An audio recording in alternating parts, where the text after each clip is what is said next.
Cette semaine, nous nous rendons dans l'ouest parisien à la découverte d'un jardin secret aux multiples perspectives situé à l'arrière d'une maison. Cet écrin de verdure a été réaménagé sur différents niveaux et ici, chaque espace a sa fonction. À notre arrivée, c'était la jungle puisque c'était un terrain nu qui n'était pas entretenu du tout. On a vécu dans ce jardin fait par nous à peu près 25 ans. C'était intéressant de tâtonner, de gratouiller la terre. On savait, on avait pressenti que l'œil, le savoir-faire d'un spécialiste, c'était indispensable.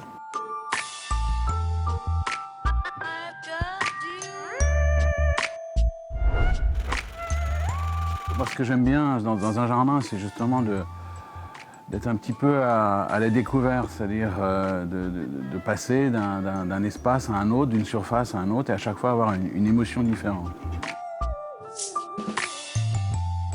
On a travaillé d'abord la pente en créant des surfaces horizontales.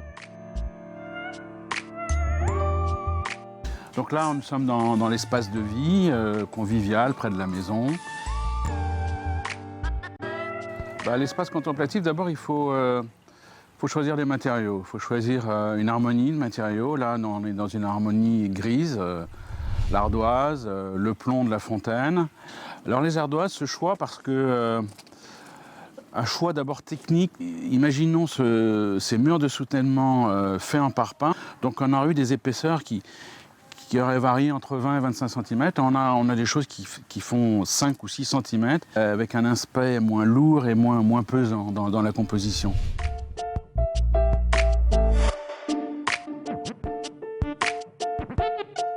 Donc là, on a des goras, c'est une plante qui a la particularité d'être relativement fine et apporte une espèce de souplesse. Au vent, on voit un petit peu ces fleurs qui bougent et c'est agréable. Là, on a des feuillages différents, on a des contrastes différents.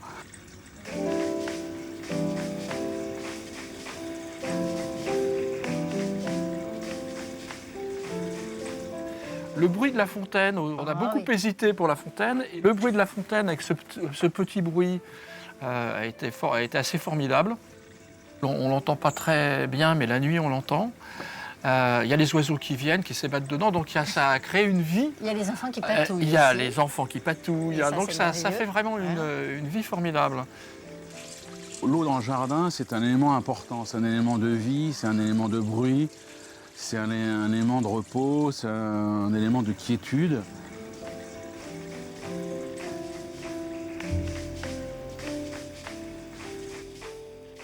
Et puis là, on a donc des buis qui sont des compressions. C'est-à-dire, il y a un terme qui s'appelle karikomi, qui est un terme japonais et qui correspond à un assemblage de volumes de buis. Donc, on a cette espèce de moutonnement de chaque côté, à gauche et à droite. Et ce volume nous permet de passer agréablement et en douceur d'un lieu à un autre.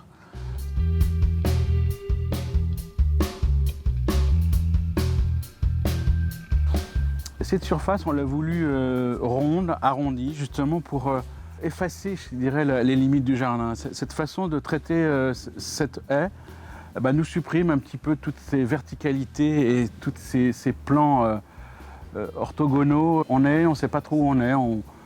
Peut-être qu'on continue, peut-être qu'on peut passer derrière. Le nouvel aménagement, il nous a permis d'aller dans des endroits où on n'allait quasiment jamais.